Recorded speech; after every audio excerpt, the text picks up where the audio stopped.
Abe, I know you're in the closet. I'm under the bed. Hey guys, welcome to World Cinema in Tamil. நான் உங்கள் தமிழ் நண்பன். இன்னைக்கு நான் உங்களுக்காக ஒரு தரமான டிடெக்டிவ் மூவியை கொண்டு வந்திருக்கேன். இந்த படத்தோட பேரு தி கிட் டிடெக்டிவ். இது 2020ஆம் ஆண்டு ஹாலிவுட்ல ரிலீஸ் ஆன ஒரு அண்டர் ரேட்டட் மூவினே சொல்லலாம். ஏன்னா படத்துல பெரிய ஸ்டார்ஸ்லாம் இல்லனாலும் படத்தோட ஸ்டோரி தரமா இருக்குங்க. கதை சிம்பிள் தான். ஒரு பையனுக்கு சின்ன வயசுல இருந்தே கிரைம் மிஸ்டரி சால்வ் பண்றதுல ஆர்வம் அதிகமா இருக்கு. அவன் பையனா இருக்கும்போதே அவன் இருந்த டவுன்ல சின்ன சின்ன பெட்டி கேசஸ் எல்லாம் சால்வ் பண்ணிருக்கான். பெரியவனா வளர்ந்த அப்புறம் அதே டிடெக்டிவ் வேலையே ப்ரொஃபஷனா பண்றான். ஃபன்னா போயிட்டு இருக்கான். அவன் வாழ்க்கையில பெரிய இடி இறங்கின மாதிரி ஒரு மர்டர் கேஸ் அவனுக்கு கிடைக்குதுங்க. அப்புறமா தான் அவனோட லைஃபே சேஞ்ச் ஆகி ஒரு சீரியஸான டிடெக்டிவா மாறி அந்த கேஸை எப்படி சால்வ் பண்றான் அப்படின்றதாங்க இந்த படத்தோட கதை. அதுவும் கிளைமேக்ஸை உங்களால கண்டிப்பா கெஸ் பண்ணவே முடியாது. அப்படி நீங்க கொலைகாரனை கிளைமேக்ஸ் முன்னாடி கெஸ் பண்ணிட்டீங்கன்னா கமெண்ட் செக்ஷன்ல மறக்காம சொல்லிடுங்க. என்னோட வாய்ஸ் ஓவருக்காக ஒரு லைக்கை கொடுத்துட்டு என் சேனலை சப்ஸ்கிரைப் பண்ணிடுங்க. சரி, ஓகே ஃப்ரெண்ட்ஸ், வாங்க இப்ப நம்ம வீடியோக்குள்ள போலாம். படத்தோட ஓப்பனிங் சீன்ல ஒரு டவுனை காட்டுறாங்க. ஒரு அமைதியான ரோட்ல கிரேசின்ற ஒரு பொண்ணு ஸ்கூல்ல இருந்து வீட்டுக்கு நடந்து போயிட்டு இருக்கா. அப்ப அவ நடந்து போற பாதையிலேயே ஒரு கார் அவளை ஃபாலோ பண்ணிட்டு வருது. கிரேசியா அந்த காரை நோட் பண்ணிட்டு அதுக்குள்ள யாரோ இவளுக்கு தெரிஞ்சவங்க இருக்கிற மாதிரி அந்த காரை நோக்கி நடந்து போறா. அப்படி அந்த சீனை கட் பண்ணிட்டு அடுத்த சீனை நம்ம காட்டும் போது படத்தோட ஹீரோ ஏப நமக்கு காட்டுறாங்க. அவன் ஒரு பிரைவேட் டிடெக்டிவா இருந்துட்டு வரான். ஆனா அவனோட ஃபீல்டுல அவன் ஒரு ஃபெயிலியர்ன்ற மாதிரி தான் நம்ம காட்டுறாங்க. அவன் போக்கஸா இருக்கிறதுக்காக நிறைய மாத்திரைகள் சாப்பிடுறான். பத்தாவதுக்கு பொருளாதார ரீதியா ரொம்ப அடிப்பட்டதுனால இன்னொரு பையன் கூட ஒரு மொக்கையான ரூமை ஷேர் பண்ணிருக்கான். அன்னைக்கு திடீர்னு ஏபோட ரூமுக்கு அவங்க அப்பா அம்மா வந்துடுறாங்க. வந்தவங்க அவன் ரூம் அலங்கோலமா இருக்கிறத பார்த்து ரொம்பவே டிசப்பாயிண்ட் ஆயிடுறாங்க. அப்பா அம்மா ஏப் கிட்ட தொழில்லாம் எப்படிடா போயிட்டு இருக்கு அப்படின்னு கேக்குற நேரத்துல இவன் தொழில் ரொம்ப கேவலமா போயிட்டு இருந்தாலும் நல்லா போயிட்டு இருக்கு, இப்பதான் ஒரு பெரிய கேஸ் கிடைச்சிருக்குன்னு சொல்றான். அது என்ன கேஸ் தெரியுமா? யாரோ ஒருத்தன் கேவா இல்லையான்னு கண்டுபிடிக்கிறதுக்காக இவனை ஹையர் பண்ணிருக்கானுங்க போல. அதுதான் அந்த கேஸ். இதை அப்பா அம்மா கிட்ட சொல்ல முடியுமா? அன்னைக்கு நைட் ஏப் பக்கத்துல இருக்கிற பாருக்கு போய் தண்ணி அடிச்சிட்டு இருக்கும்போது அவங்க கிட்ட மத்தவங்க வந்து டே கேர்ஃபுல்லா இருடா, ரோரி இருக்கான் அப்படின்னு சொல்றாங்க. யார் இந்த ரோரி? இன்னும் கொஞ்ச நேரத்துல தெரியும். இருந்தாலும் அவங்க சொல்றதெல்லாம் காதுல போட்டுக்காம அந்த பார்ல தண்ணி அடிச்சிட்டு பார்க்கிங் லாட் வழியா நடந்து போகும்போது யாரோ ஒரு 4-5 பேர் அவனை போட்டு மொத்துறானுங்க. இப்பதான் ஏபோட பிளாஷ்பேக் நமக்கு சொல்றாங்க. அவன் 13 வயசா இருக்கும்போது அவனோட நெய்பர்ஹுட்ல ஒரு பாப்புலரான டிடெக்டிவ் பையனா இருந்திருக்கான். இவன் அவனோட ஸ்கூல்ல ஏதோ ஒரு விஷயத்துக்காக ஃபண்ட் ரைஸ் பண்ணிருக்காங்க. அந்த ரைஸ் பண்ண ஃபண்டை யாரோ ஆட்டைய போட்டிருக்காங்க. அதை கூட இவன் கண்டுபிடிச்சு அந்த ஸ்கூல்ல இருந்த புள்ளி ரோரின்ற பையன் தான் அதை திருடி இருக்கான்னு சொல்லிட்டு எல்லாருக்கும் காட்டி கொடுத்திருக்கான். அதனாலதாங்க தலைவர் ரோரி கிட்ட பொலன்னு பொல வாங்குறாரு. இப்ப நமக்கு ஏபோட சைல்ட்ஹுட் மெமரிஸ்க்கு போறாங்க. அவன் தான் வீட்டு பக்கத்துல இருந்த ஒரு ட்ரீ ஹவுஸ்ல டிடெக்டிவ் ஆபீஸ் வச்சிருக்காங்க. அந்த நெய்பர்ஹுட்ல இருந்த பசங்க எல்லாம் ஏதாவது பொருள் காணாம போற கேஸ், சீட்டிங் பாய் ஃப்ரெண்ட் கேஸ், இந்த மாதிரி சின்ன சின்ன கேஸ் எல்லாம் கொடுத்திருக்காங்க. அதையும் இவன் ரொம்ப ஈஸியா சால்வ் பண்ணிருக்கான். ஏன்னா பேசிக்கலாவே ஏப் ரொம்ப புத்திசாலிங்க. அவன் எவ்வளவு புத்திசாலினா டிவில ஏதாவது கிரைம் படம் போட்டாங்கன்னா படம் ஆரம்பிச்ச கொஞ்ச நேரத்திலே யாரு வில்லன்றத கரெக்டா கண்டுபிடிச்சு சொல்லிடுவான். இந்த ஒரு டேலண்ட்னாலே இந்த பையனுக்கு அந்த நெய்பர்ஹுட்ல எல்லா விதமான சப்போர்ட்டும் கிடைச்சிருக்கு. இவன் அங்க இருந்த மக்கள் எல்லாம் காசு போட்டு இவனுக்கு தனியா ஒரு டிடெக்டிவ் ஆபீஸே ஓபன் பண்ணி கொடுத்திருக்காங்க. பத்தாவதுக்கு இவருக்கு ஒரு அசிஸ்டன்ட் வேற இருந்திருக்கா. அந்த பொண்ணோட பேரு தான் கிரேசி. அவ சாதாரண பொண்ணு எல்லாம் கிடையாதுங்க. அந்த டவுனோட மேயரோட பொண்ணு. அவளுக்கு சம்பளமா இவன் பாப் சோடா எல்லாம் கொடுத்திருக்கான். ஒரு நாள்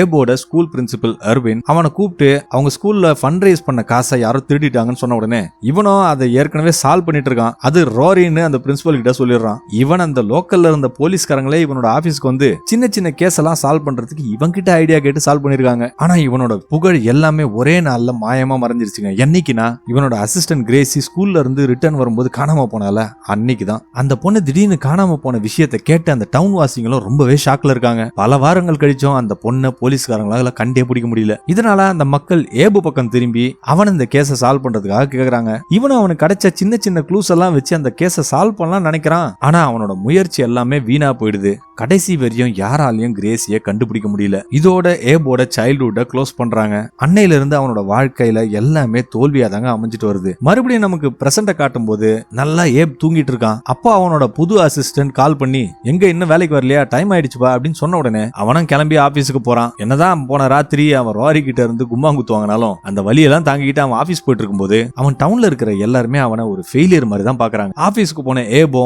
அவனோட அசிஸ்டன்ட் லூசி கிட்ட 20 வருஷத்துக்கு முன்னாடி நான் கண்டுபிடிச்ச கேஸை வச்சுக்கிட்டு இந்த ரோரி இன்னைக்கு என்ன பார்த்தா அடிக்கிறான் அப்படின்னு சொல்லிட்டு அவனோட ஆபீஸ்க்குள்ள போயிட்டு மறுபடியும் அவனோட பெட்டி கேசஸ் எல்லாம் எடுக்கிறான். எப்படி இந்த காணாம போன பூனையை கண்டுபிடிக்கிற கேஸ், கேஸ், யாராவது பொய் சொல்றாங்களா உண்மையை சொல்றாங்களான்னு கண்டுபிடிக்கிற கேஸ், இந்த மாதிரி பாவமா சின்ன சின்ன கேஸ் எல்லாம் எடுக்கிறாங்க. இப்போ அவனோட பொருளாதார நிலைமை இன்னும் மோசமாயிட்டு வருது. எந்த அளவுக்குன்னா டாய்லெட்ல யூஸ் பண்றதுக்கு டாய்லெட் பேப்பர் கூட இல்லாம அவன் ரூம்மேட் கிட்ட கடன் வாங்கி யூஸ் பண்றான். அடுத்த நாள் ஏப் ஆபீஸ்க்கு வரும்போது கேரலின் அப்படின்ற ஒரு டீனேஜ் பொண்ணு அவனுக்காக வெயிட் பண்ணிட்டு இருக்கா. இப்போத்துல இருந்தாங்க ஏபோட லைஃபே மாறப்போகுது.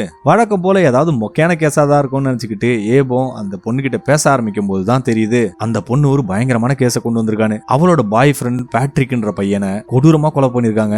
அதுவும் அவனோட உடம்புல 17 இடத்துல கத்தி குத்த கண்டுபிடிச்சிருக்காங்க. அன்னைக்கு சாயங்காலம் ஏபோ தன்னோட அம்மா வீட்டுக்கு போறான். அன்னைக்குன்னு பார்த்து எல்லா சொந்தக்காரங்களும் அங்கதாங்க இருக்காங்க. வழக்கமா சொந்தக்காரங்கள்லாம் நம்ம வீட்டுக்கு வந்தா எப்படி இருக்கும்னு உங்களுக்கே தெரியும். இவன் வந்த உடனே அங்க இருந்த மூடே ஷிஃப்ட் ஆகி ஒருத்தரும் ஏப பத்தின கமெண்ட்ஸ் அடிக்க ஆரம்பிக்கிறாங்க. அப்பதாங்க ஏப் தன்னோட கரியர்லயே முதல் முறையா ஒரு மர்டர் கேஸ் வந்திருக்கு அப்படின்ற நியூஸ உடைக்கிறான். இதை கேட்ட ஏபோட அப்பாவும் உடனே மூஞ்சி சுழிச்சுக்கிட்டு, எனக்கு தெரிஞ்சு நீ இந்த கேஸ் எடுக்க கூடாது, ஏன்னா நீ இன்னும் அந்த அளவுக்கு ட்ரெயின் ஆகலன்னு நான் நினைக்கிறேன் அப்படின்னு சொல்றாரு. இதை கேட்ட ஏபோ ரொம்ப கோவப்பட்டுட்டு, நான் சின்ன வயசுல ஒரு ஜீனியஸா இருந்தேன், என்னால இந்த கேஸ கண்டுபிடிக்க முடியும் அப்படின்னு சொல்லிட்டு கத்தான். அடுத்த நாள் ஏபோ தன்னோட இன்வெஸ்டிகேஷனை ஸ்டார்ட் பண்ற மாதிரி கேரலின் கிட்ட நிறைய கொஸ்டின்ஸ் கேட்க ஆரம்பிக்கிறான். அவன் அந்த பொண்ணு கிட்ட பேட்ரிக்கு யாருன்னா விரோதிங்க இருந்தாங்களா, இல்ல ஏதாவது ட்ரக்ஸ் பயன்படுத்துவானா, இல்லனா இந்த மாதிரி பில்லி சூனியம் இந்த மாதிரி விஷயங்கள்லாம் ஈடுபடுவானா அப்படின்னு சொல்லிட்டு கேக்குறான். ஆனா கேரலின் அதெல்லாம் மறுத்துட்டு, பேட்ரிக் தான் எங்க கிளாஸ்லயே டாப்பர், அதுவும் இல்லாம அவன் ரொம்ப நல்ல பையன் அப்படின்னு சொல்றா. பேட்ரிக்கோட அந்த பர்ஃபெக்டான இமேஜ்னால ஏபுக்கு இந்த கேஸை எங்க இருந்து ஸ்டார்ட் பண்ணணும்னு தெரியல. ஆனா அவனுக்கு கண்டிப்பா தெரியும் அந்த பையனுக்கு ஏதோ ஒரு டார்க் சைடு இருக்குன்றது. அதுக்கப்புறம் ரெண்டு பேரும் கிளம்பி பேட்ரிக்கோட ஸ்கூல் ஃப்ரெண்ட்ஸை கொஸ்டின் பண்ணலாம் சொல்லிட்டு போறாங்க.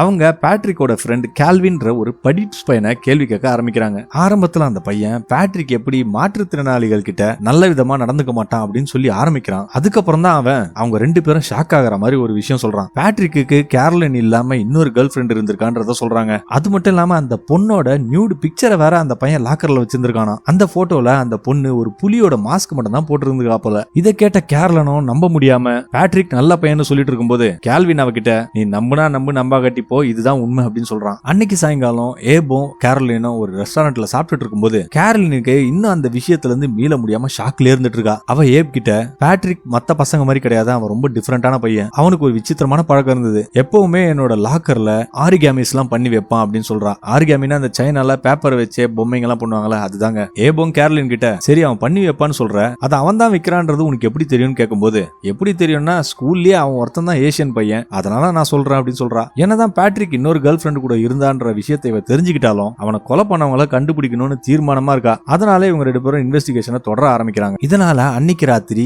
ஏபோம் கேரலினும் திருட்டுத்தனமா அவங்களோட ஸ்கூலுக்குள்ள போய் பேட்ரிக்கோட லாக்கர்ல இருந்து அவனோட கேர்ள் ஃப்ரெண்ட் போட்டோவை எடுக்கலாம்னு சொல்லிட்டு போறாங்க. ஆனா அவங்க வந்து லாக்கரை திறந்து பார்க்கும்போது அதுல எதுவுமே இல்லைங்க, வெறும் 4-5 சோடா மூடி தான் இருக்கு. இதை பார்த்து அவங்க ஏமாற்றமானதுக்கு அப்புறம் திடீர்னு கேரலின் ஏப் கிட்ட, என்கிட்ட பேட்ரிக்கோட ஜாக்கெட் இன்னும் இருக்குன்னு சொல்லிட்டு அந்த ஜாக்கெட் எடுத்து அவங்க கிட்ட கொடுக்குறா. ஏபோ அந்த ஜாக்கெட்ல இருக்கிற எல்லா பாக்கெட்டையும் செக் பண்ணும்போது ஒரு பாக்கெட்ல ஒரு இல்லீகல் மாத்திரை டப்பா அவனுக்கு கிடைக்குது. இதை பார்த்த ரெண்டு பேருமே ஷாக் ஆயிடுறாங்க. அடுத்த நாள் காலையில ஏப் வேலை கிளம்புறதுக்கு முன்னாடி அந்த டப்பால இருந்தது என்ன மாத்திரையா இருக்கும்னு கண்டுபிடிக்கிறதுக்காக இவனே அதுல இருந்து ஒரு மாத்திரையை முழுங்கிடுறான். அதுக்கப்புறம் அவன் அந்த நெய்பர்ஹுட்ல இருக்கிற அந்த குட்டி சவுத்தெல்லாம் உட்காந்துட்டு இருப்பானுங்களா பசங்க, அவனுங்க கிட்ட போயிட்டு இந்த பாட்டில பத்தி கேட்க ஆரம்பிக்கிறான். அவன் அந்த பசங்க கிட்ட, இந்த மாத்திரை என்னன்னு சொன்னீங்கன்னா இதை நான் உங்ககிட்டே கொடுத்துறேன்னு சொன்ன உடனே அந்த பசங்களோட கேங் லீடர் ஏப் கிட்ட, இந்த மாத்திரை எதுக்கு தெரியுமா, ஈகோவை பூஸ்ட் பண்றதுக்கு, இதை சாப்பிட்டா நம்ம பயங்கர தன்னம்பிக்கை ஆயிடலாம் அப்படின்னு சொல்றான். மார்க்கெட்ல இந்த மாத்திரை எல்லாம் ரொம்ப காஸ்ட்லிப்பா, பொதுவா இதை சாப்பிட்டா உடனே எஃபெக்ட் தெரியாது, கொஞ்ச நேரம் ஆகும் அப்படின்னு சொல்றான். இப்போ கியூரியஸ் ஆன ஏபோ அந்த பசங்க கிட்ட இந்த மாத்திரை எங்க கிடைக்கும்னு கேட்கும்போது அவனுங்க ஏப் கிட்ட இங்க லோக்கல்ல ஒரு கேண்டி ஸ்டோர்ல அது கிடைக்கும்னு சொல்றானுங்க. ஆனா நீ சாதாரணமா போய் கேட்டாலாம் தரமாட்டாங்கப்பா, பயங்கர தலைவலி இருக்குன்ற மாதிரி நடி, அப்பதான் கொடுப்பாங்கன்றானுங்க. உடனே அந்த சீனை கட் பண்ணி அடுத்த சீன்ல காட்டும் போது ஏபு அந்த கேண்டி ஸ்டோருக்கு வெளியே நின்னுட்டு இருக்கான். அந்த மாத்திரை கிடைக்குமான்னு பாக்குறதுக்காக கேரலின் அந்த கடைக்குள்ள போயிருக்காங்க. கொஞ்ச நேரம் கழிச்சு கேரலினும் ஒரு ஐஸ்கிரீமை கையில வச்சுக்கிட்டு வரா. இதுல இருந்து நமக்கு என்ன தெரியுதுன்னா இந்த பசங்க ஏப ட்விஸ்ட் பண்ணி விடுறதுக்காக புருடா விட்டுருக்கானுங்க. அப்போ திடீர்னு ஏப் போட்டான்ல அந்த மாத்திரை, அது எஃபெக்ட் எடுக்க ஆரம்பிச்சு அவனுக்கு பயங்கர கோபம் வந்து அந்த பசங்களை நோக்கி விறுவிறுன்னு போறாங்க. அந்த கேங் லீடரை மூக்குலயே ஒரு பஞ்சை கொடுத்து அந்த பையன் பாக்கெட்ல இருந்து அந்த மாத்திரை டப்பாவை எடுத்துட்டு ஒழுங்கு மரியாதையா சொல்லி இந்த மாத்திரை எங்க இருந்து கிடைக்கும் அப்படின்னு கேட்ட உடனே அந்த பையனும் அங்க இருந்த ஒரு லோக்கல் ரெட் ஷூ கேங் அப்படின்ற ஒரு கேங் கிட்ட தான் அது கிடைக்கும் அப்படின்ற ஒரு உண்மையை சொல்லிடுறான். அதுக்கப்புறம் ஏபி என்ன பண்றான்னா அந்த ரெட் ஷூ கேங் இருக்கிற இடத்துக்கே போய் அந்த கேங்கோட லீடரை மீட் பண்ணி பேட்ரிக்க பத்தி கேள்வி கேட்க ஆரம்பிச்ச உடனே அந்த ஆளு எனக்கு எதுவும் தெரியாது அப்படின்னு சொல்லிடுறாங்க. அவன் ரொம்ப கான்பிடண்டா சொன்ன உடனே ஏபோ நம்பி அங்க இருந்து கிளம்பி வந்துடுறான். வந்தவன் கேரலின் கிட்ட, நம்ம வேற ஏதாவது ரூட்ல தான் போயாகணும் அப்படின்னு சொல்றாங்க. இப்போ ஏப் என்ன பண்றான்னா பேட்ரிக்கோட பேரண்ட்ஸை மீட் பண்ணி பேச ஆரம்பிக்கிறான். ஆனா அந்த பேச்சுவார்த்தை ரொம்ப சுமூகமாலாம் போலங்க. அவன் அவங்க கிட்ட உங்க பையன் இந்த மாத்திரை எல்லாம் சாப்பிட்டுட்டு இருந்தான்னு சொல்லி அந்த மாத்திரை டப்பாவை கொடுத்துட்டு, அது மட்டும் இல்லாம அவன் நிறைய ரிலேஷன்ஷிப்ல வர இருந்திருக்கான்னு சொன்ன உடனே அவங்க அப்பா அம்மாவோட மூஞ்சே மாறி போயிடுது. இப்போ வீட்டுக்கு வர வழியில ஏபுக்கு அவன் அசிஸ்டன்ட் கிட்ட இருந்து கால் வருதுங்க. அவ எப்படியோ அந்த டைகர் மாஸ்க் போட்ட பொண்ணோட சோசியல் மீடியா அக்கௌண்ட்டை கண்டுபிடிச்சிடுறாங்க. நேரத்தை வேஸ்ட் பண்ணா வேலைக்கு ஆகுதுன்னு சொல்லிட்டு அவனும் நேரா அந்த பொண்ணோட அட்ரஸ்க்கே போய் அந்த பொண்ணை மீட் பண்ணி பேச ஆரம்பிக்கிறான். ஆனா அங்க போனாதான் தெரியுது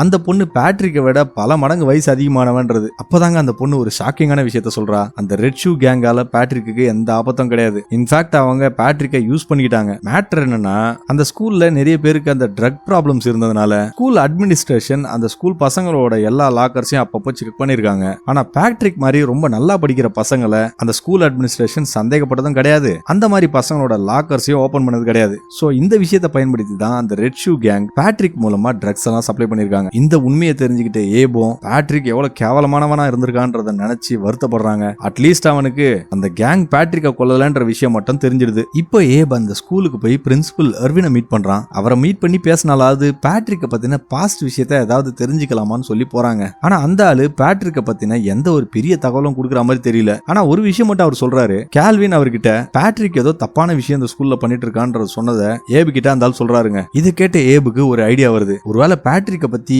கால்வினுக்கு நிறைய விஷயம் தெரிஞ்சிருக்கும்னு சொல்லிட்டு அவனை ஸ்பை பண்றதுக்காக அவன் வீட்டுக்குள்ள திருட்டுத்தனமா போயிடுறாங்க. கால்வின் வீட்டுக்கு போனவன் அவனோட வீட்டு டிரைவர் எல்லாம் தேடிட்டு இருக்கும்போது ஒரு சின்ன லெட்டர் ஒன்னு கிடைக்குது. அதை பார்த்து அவன் ஷாக் ஆடுறாங்க. என்னன்னா கால்வினுக்கு பேட்ரிக்கோட கேர்ள் ஃபிரெண்ட் கேரலினா மேல ஒரு கிரஷ் இருந்திருக்கு. அவனும் அந்த பையனோட கம்ப்யூட்டர்ல ஏதாவது இன்ஃபர்மேஷன் கிடைக்குமான்னு சொல்லிட்டு அந்த கம்ப்யூட்டரை லாகின் பண்ண ட்ரை பண்ணும்போது கரெக்டா கால்வினும் வீட்டுக்கு வந்துடுறான். இதனால அவன் வேற என்ன பண்றது தெரியாம அந்த பெட்ரூம்ல இருந்த கிளாஸட்டுக்குள்ள ஒளிஞ்சுக்கிறான். இப்ப கொடுமை என்னன்னா வந்த அந்த கால்வின் பையன் மணிக்கணக்கா அவன் கம்ப்யூட்டர்ல உட்காந்துக்கிட்டு மொக்க கேம் விளையாடிட்டு இருக்காங்க. வேற வழியும் இல்லாம ஏபோ அந்த கிளாஸட்டுக்குள்ள இருந்து அதை பார்த்துட்டு இருக்கான். ஒரு வழியா ராத்திரியும் ஆயிடுது. இந்த கால்வின் பையனும் டின்னர் சாப்பிடறதுக்காக அந்த ரூம் விட்டு கிளம்பின உடனே எப்பாடே விட்டியடா அப்படின்னு சொல்லிட்டு அவனும் கிளாஸட்டை விட்டு வெளியே வந்து தப்பிக்கலாம் நினைக்கும் போது மறுபடியும் அந்த கிளாஸட்டுக்குள்ள ஒளிஞ்சுக்கிற மாதிரியே ஆயிடுதுங்க. ஏன்னா அந்த பையனோட தங்கச்சி அந்த ரூமுக்குள்ள ஓடி வரா. அந்த பொண்ணு அவளோட ரூம்ல வந்து அதே வீடியோ கேம் விளையாடுறாங்க. பத்தாவதுக்கு அந்த பொண்ணு அவ ஃப்ரெண்ட்ஸுக்கெல்லாம் போன் பண்ணி பேசுறது எல்லாத்தையும் ஏபு உள்ள ஒளிஞ்சுக்கிட்டு பாத்துட்டு இருக்கான். ஒரு வழியா அந்த பொண்ணும் தூங்க போனப்புறம் துரதிருஷ்டவசமா ஏபுக்கு தும்பல் வந்து அவன் மாட்டிக்கிறாங்க.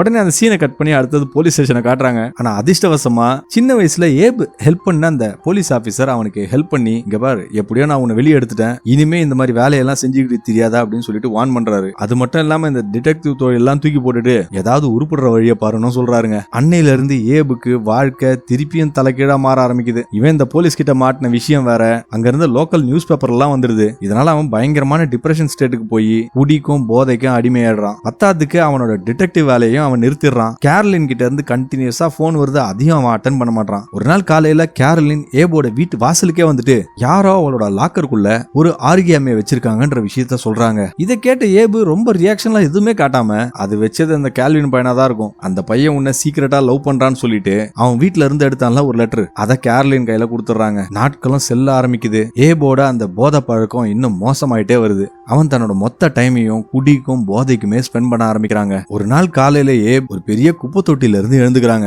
அவனுக்கு உடம்புல ஒட்டு துணி கூட இல்ல. தலைவர் அந்த அளவுக்கு போதையை போட்டிருக்காரு போல.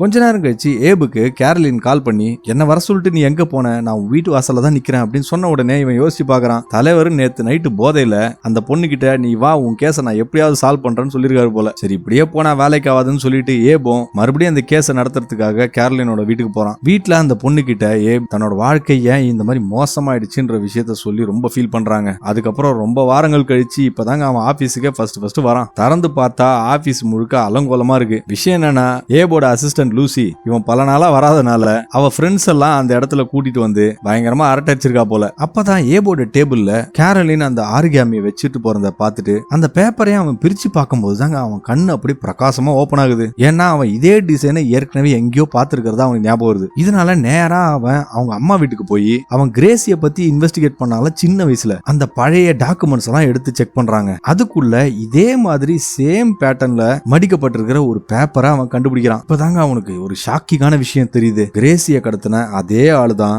கேர்லினோட லாக்கர்லயும் அந்த ஆரிகாமிஸை வச்சிருக்கான். இதனால பயந்து போன ஏபும் கேர்லினுக்கு போன் பண்ணி வெளியே எங்கேயும் போகாத, வீட்டுக்குள்ளே சேஃபாருன்னு சொல்லி சொல்றான். அடுத்த நாள் காலையில ஏப் காணாம போன அந்த கிரேசியோட அம்மா வீட்டுக்கு போறான். அவங்க அந்த பொண்ணோட ரூமை 20 வருஷமா தொடாம வச்சிருந்திருக்காங்க. அவன் அந்த பொண்ணோட ரூம்ல இருந்த டிராயர் ஒன்னு ஓபன் பண்ணி பார்க்கும்போது அதே சேம் ஆரிகாமி அவனுக்கு கிடைக்குது. பிரச்சனை என்னன்னா ஏபுக்கு இன்னமும் அந்த ஆரிகாமியை யாரு கொடுத்தாங்கன்றது தெரியலங்க. அன்னைக்கு ராத்திரி ஏப் பாருக்கு போய் குடிக்கலான்னு போகும்போது அந்த பார் அட்டெண்டர் ஏப் கிட்ட பல வருஷத்துக்கு முன்னாடி நீ ரோரி மேல ஒரு குற்றத்தை அக்யூஸ் பண்ணல, அதுக்கு நீ மன்னிப்பு கேட்டாகணும்பா அப்படின்னு சொல்றான். அதுக்கு ஏப் அந்த ஆள் கிட்ட நான் எதுக்கு மன்னிப்பு கேட்கணும், அவன் திருடுனா நான் கண்டுபிடிச்சேன் அப்படின்னு சொல்றான். அதுக்கு அந்த ஆளு ரோரி எதையும் திருடல, அப்படியே அதை அவன் செஞ்சிருந்தாலும் இத்தனை வருஷம் கழிச்சு நீ போட்டு கொடுத்துட்டான்னு சொல்லிட்டு அவன் ஏன்பா உன்னை அடிக்கிறான் அப்படின்னு சொல்றான். இதை கேட்ட அப்புறம் ஏபுக்கு பழைய பிளாஷ்பேக் எல்லாம் ஞாபகம் வந்து போகுது. அப்பதாங்க அவன் ஒரு விஷயம் புரிஞ்சுக்கிறான். ரோரிய யாரோ இவங்கிட்ட போட்டு கொடுத்துருக்காங்க. ஒரு வழியா இப்ப அவன் அந்த ஆளை கண்டுபிடிச்சிடறான். கண்டுபிடிச்சவன் நேரா அந்த ஆளோட வீட்டுக்கு போய் அங்க இருந்து ஜன்னலையும் உடைச்சு உள்ள போறான். அந்த வீட்டுக்குள்ள போனவன் அங்க இருந்த டிராயர் எல்லாம் ஓபன் பண்ணி அதுக்குள்ள இருந்து ஒரு சேஃப் எடுக்கிறான். அதை திறக்கிறதுக்காக ஒரு பேப்பர் கிளிப் வச்சு அதை திறந்துடுறாங்க.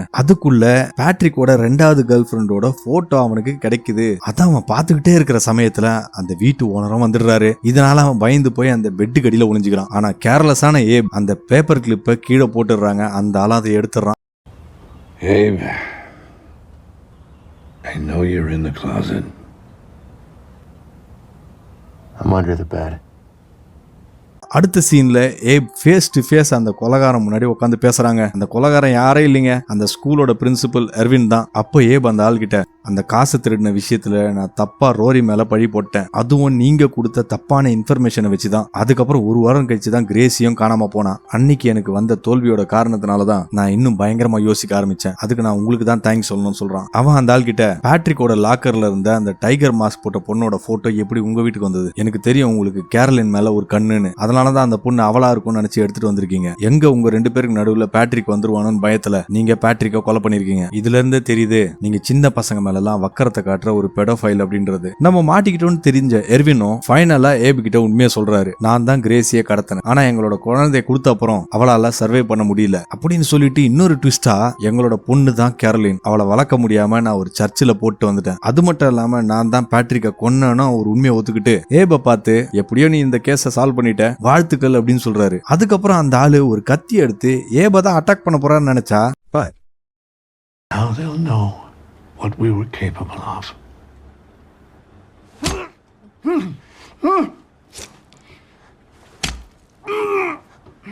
அந்த ஆள் தன்னோட நெஞ்சிலே அந்த கத்தியை குத்திக்கிட்டு அங்கேயே தன்னோட கேவலமான வாழ்க்கையும் முடிச்சுக்கிறாரு. ஏபோ எழுந்து போய் அந்த வீட்டுல இருந்த ஃப்ரிட்ஜ்ல இருந்து ஒரு பீர் எடுத்து குடிக்கும் போது அப்பதாங்க அவன் கண்ணுக்கு இன்னொரு விஷயம் படுது. அந்த ஃப்ரிட்ஜுக்குள்ள பாப் சோடாஸ் நிறைய அடிக்க வச்சிருக்கு. இது என்ன ஞாபகம் இருக்கா, கிரேசி சின்ன வயசுல குடிப்பாலே அதே பாப் சோடா தான். இந்த ஒரு சின்ன டீடைல்னால அவனுக்கு இன்னொரு ஸ்பார்க் வருது. கியூரியஸ் ஆன ஏபோ அந்த வீட்டுல இருந்து வெளியே போய் பக்கத்துல இருக்கிற ஒரு ஷெட்டோட டோரை திறக்கும் போது உள்ள கிரேசி இன்னும் உயிரோட இருக்கிறத பார்த்து அவன் ஷாக் ஆயிடுறாங்க. பாவம் அந்த பொண்ணு மனதில் பாதிக்கப்பட்டு பரிதாப நிலையில இருக்கா. படத்தோட கடைசி சீன்ல ஏபோட வாழ்க்கையை அன்னையில இருந்து மாறிச்சுன்னு அவன் சொல்றான். அவனை ஒரு நேஷனல் ஹீரோன்னு சொல்லி கவர்மெண்டே அவனுக்கு மெடல் கொடுத்திருக்காங்க. ஒரு வழியா அந்த டவுன்ல இருக்கிறவங்களுக்கும் ஏப் மேல ஒரு நம்பிக்கை வந்துருது. எல்லாத்துக்கும் மேல ஏப் ரோரி கூட இருந்த பல வருஷத்து பகையை கை கொடுத்து முடிச்சுக்கிறான். அவன் தன்னோட ஆபீஸ்க்குள்ள போகும்போது அவனை மீட் பண்றதுக்காக கேரளின் அங்க உட்காந்துட்டு இருக்கா. அவ ஒரு இல்லீகல் ரிலேஷன்ஷிப்ல பிறந்த குழந்தை அப்படின்ற விஷயத்த அவளால இன்னமும் ஜீர்ணிச்சுக்க முடியாம தான் இருக்கா. இருந்தாலும் அவளுக்கு ஒரு வழியா விட தெரிஞ்சது அப்படின்றத சந்தோஷப்படுறா. ஏப் கேரளின் கிட்ட உங்க அம்மா கிரேசி எப்படி இருக்காங்கன்னு கேட்கும்போது அவங்க இன்னும் சின்ன குழந்தை தான் அப்படின்னு சொல்றா. இப்போ ஏபோட பேரண்ட்ஸும் மறுபடியும் ஏபோட ரூமுக்கு வராங்க. ஆனா இந்த முறை அவனோட ரூமே டோட்டலா மாறி போயிருக்கு. அவன் இப்ப தனியா தான் வாழ்ந்துட்டு இருக்கான். அது மட்டும் இல்லாம அவன் வீடு ரொம்ப சுத்தமா இருக்குங்க. அவங்க ஏப பார்த்து உன்னை பார்க்கும்போது எங்களுக்கு ரொம்ப பெருமையா இருக்கு அப்படின்னு சொல்லிட்டு இருக்காங்க. அந்த சமயத்துல ஏபுக்கு ஆனந்த கண்ணீர் கண்ணுல தார தாரையா கூட்டுதுங்க. அப்படியே படத்தையும் முடிக்கிறாங்க. ஓகே ஃப்ரெண்ட்ஸ், படம் முடிஞ்சது. இந்த படத்தை பத்தி என்ன நினைச்சீங்கன்றத கமெண்ட் செக்ஷன்ல மறக்காம சொல்லிடுங்க. இதே போல டிஃபரெண்டான மூவி எல்லாம் பார்க்கணும்னு நம்ம சேனல்ல மட்டும் தாங்க இருக்கு. சோ மறக்காம சேனலை சப்ஸ்கிரைப் பண்ணிட்டு என்னோட ரெகுலர் அப்டேட்ஸுக்கு காத்துருங்க. மீண்டும் உங்களை சந்திக்கும் வரை உங்களிடமிருந்து விடைபெறுவது உங்கள் தமிழ் நண்பன். நன்றி, வணக்கம்.